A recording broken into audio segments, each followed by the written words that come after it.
Bang, kolam semen buat lele bagus nggak? Apa bagus pakai terpal? Jawab pakai VT. Oke, Mas Pria Idaman ya, terima kasih sudah follow ya dan berkontribusi komen karena yang follow itu jarang ya.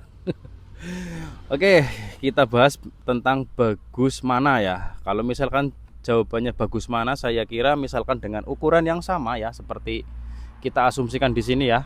Ini belakang saya ini anggap saja kolam beton dibanding dengan kolam terpal yang sama-sama ukuran, sama-sama posisinya, mataharinya sama, itu menurut saya sama aja sih dari segi hasil budidaya ikannya sama aja.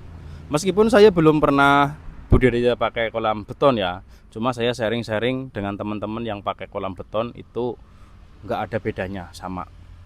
Cuma kelemahannya di kolam beton itu biasanya suhu kalau misalkan dingin itu bisa dingin banget, berbeda dengan kolam terpal. Nah itu kemudian kalau misalkan dari segi biaya ya, tentu kolam beton biayanya itu lebih mahal lur, beda dengan kolam terpal. Untuk membuat kolam beton ya di belakang seperti ini ya, ukuran 4x6 lah katakanlah, itu membutuhkan biaya sekitar 5 jutaan ya. Kalau untuk kolam terpal kita beli katakanlah kolam bundar itu paling harganya 1,2 atau 1,5 lah, nggak sampai 2 juta. Nah itu dari segi itu ya. Terus dari misalkan sampean minatnya atau dari sisi kebosanan para pembudidayanya ya. Kalau misalkan kolam terpal kita bosan, itu mungkin contoh lah kolam bundar itu masih ada harganya, masih ada nilainya, kita bisa jual. Tapi kalau misalkan udah bosen, kolamnya beton ya udah jadi sampah dan untuk pembongkaran juga butuh biaya lagi. Nah seperti itu.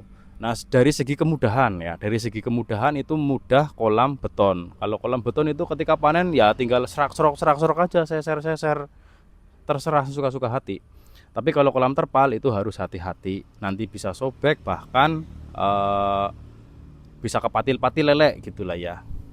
Terus dari segi keawetan, asalkan tukangnya bener, tukangnya berpengalaman, itu awet kolam beton lur. Kalau kolam terpal itu ada jangka waktunya lah. Kalau enggak 4 ya 5 tahun itu harus ganti terpalnya. Gitu. Kalau kolam beton itu harus bener-bener tukangnya yang profesional. Jangan sampai tukang abal-abal, nanti efeknya kolamnya bisa bocor, bahkan bisa roboh juga ya. Untuk kolam bundar saya kira aman lah, mau tinggi 1 meter itu aman. Tapi kalau kolam beton itu bener-bener konstruksinya itu harus bener-bener bagus. Jangan hanya bata ditata, cuma harus dibarengi dengan cor juga gitu ya lur ya. Jadi kurang lebih seperti itu. Sebenarnya masih banyak banget ya, karena ini sudah lama ya, sudah hampir 3 menit. Takutnya pada bosen nih ya. Segitu dulu ya. Silakan kalau misalkan ada pertanyaan atau mungkin kurang pas ya jawabannya, silakan di komen-komen aja ya, biar rame kita diskusi untuk cari ilmu baru ya, nggak cari pembenaran. Dan saya sangat senang sekali jika ada yang menyangkal dengan argumentasi yang bagus. Terima kasih.